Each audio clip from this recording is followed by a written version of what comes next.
Oi, pessoal, tudo bem? Vamos começar mais uma aula de língua portuguesa do sexto ano. Nessa aula de hoje, a gente vai aprender sobre o gênero poema. O poema, ele é um gênero textual diferenciado dos outros que nós estamos acostumados, né? Por exemplo, os narrativos, argumentativos. Por quê? Ele pode ser escrito em verso ou em prosa. O que seria isso? Em prosa, do mesmo jeito que é escrito um texto narrativo, por exemplo. Em verso, é uma linha embaixo da outra, que formam estrofes, que eu já vou explicar mais para frente e vocês vão entender melhor. O poema, ele é um texto em que o poeta, ele representa ali, ele expressa suas ideias, os seus sentimentos, as suas sensações, ele é bem subjetivo, tá? Sobre qualquer tema. Não tem um tema específico que pode ser tratado no poema e outro que não pode. O poema pode tratar qualquer tema. E nesse trabalho com poemas, o poeta ele tem um cuidado muito grande com as palavras, com a combinação de palavras, com o jogo de palavras, muitas vezes para rimar, muitas vezes ele não rima, mas a maneira de expressar ela é diferente, tá? O que a gente não pode confundir poema e poesia. A poesia, ela é tudo aquilo que traz para a gente uma mensagem bonita, delicada, né? Tudo aquilo que tem uma expressão. O poema, ele é a forma, tá? Ele se preocupa mais com a forma em que é apresentada essa mensagem, certo? Dentro do poema, a gente não tem um personagem, como a gente tem no texto narrativo. Nós chamamos de eu lírico quem dá voz ao poema, quem traz essas expressões, quem representa essas expressões aí, certo? E o poema ele pode usar diversos recursos. Um deles são os versos e a estrofe. Como eu falei para vocês, cada linha de um poema é um verso.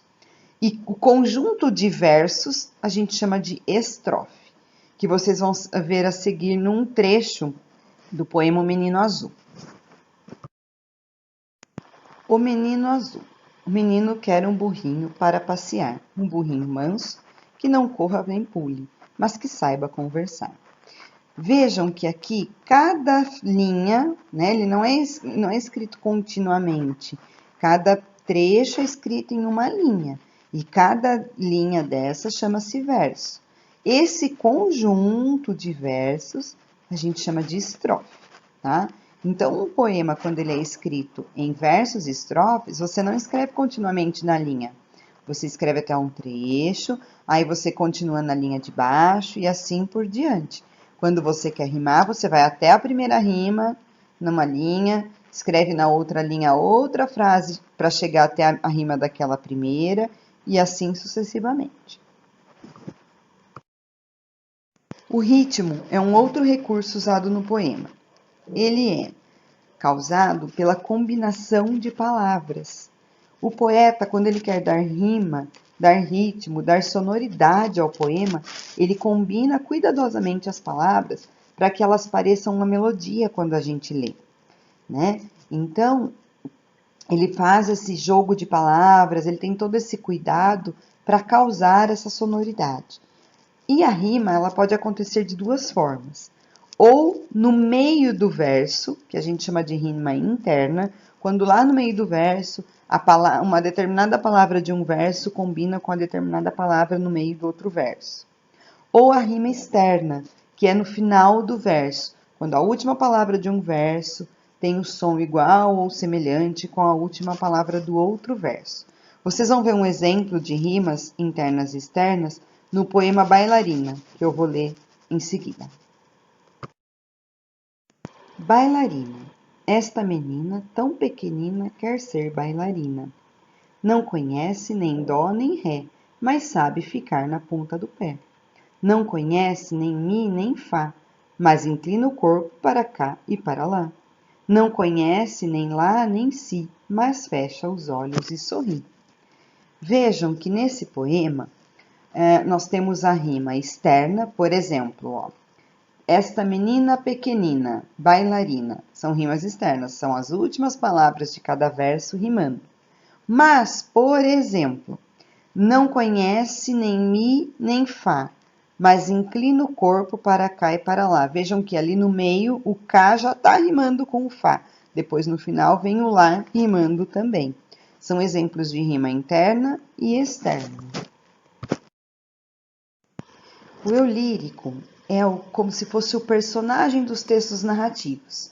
No poema nós não chamamos de personagem, nós chamamos de eu lírico, que é aquele que dá voz ao poema, que expressa os seus sentimentos, as suas sensações dentro de um poema. Né? Então eu trouxe um exemplo para vocês aqui, para mostrar que nem sempre o eu lírico é uma pessoa representada ali.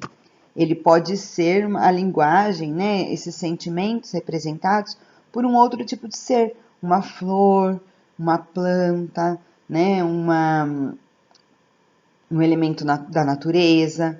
E aí eu trouxe um aqui do milho, vejam que bonitinho, ó, da Cora Coralina. Oração do milho. Senhor, nada valho, sou a planta humilde dos quintais pequenos e das lavouras pobres. Meu grão, perdido por acaso, nasce e cresce na terra descuidada. Ponho falhas e haste, e se me ajudardes, Senhor, mesmo planta de acaso e solitária, dou espigas e devolvo em muitos grãos o grão perdido inicial, salvo por milagre que a terra fecundou. Sou a planta primária da lavoura.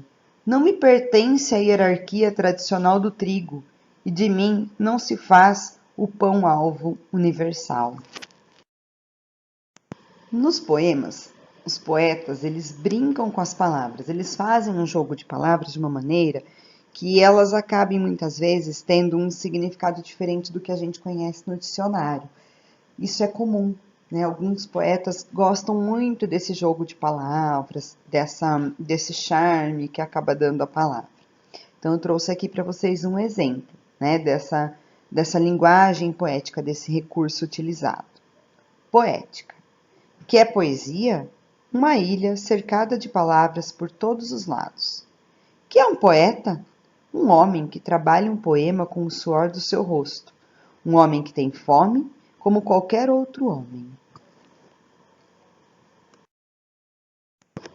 Os poemas visuais, como o próprio nome diz, ele traz muito evidente o recurso visual, embora ele não deixe de usar os outros recursos poéticos, né, que é a questão da linguagem, rima muitas vezes, tá?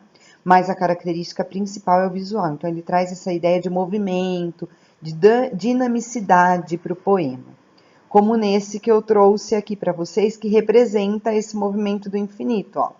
Saudade não é apenas a falta do que passou, mas um elo infinito dosado em amor e dor, tá? Calmaria. Na praia, a areia, na água, o sal. O vento soprando as velas e o barco, por sobre as ondas a deslizar. A menina de cima das rochas a esperar pelo seu amor, que não sabe se vai voltar. O haikai é poema de origem japonesa que chegou aqui no Brasil por volta de 1919. Esse tipo de poema ele é composto por apenas 3 versos, né? E os temas são ligados à natureza ou à passagem do tempo. Tá? E a maneira de escrever é uma maneira clara, um poema claro, mais objetivo, tá? Que fala sobre esses temas de uma forma mais clara, mais sucinta, como no caso desses que eu coloquei de exemplo aqui para vocês. Ó. A estrela cadente me caiu ainda quente na palma da mão. Tudo esclarece quando a noite adormece.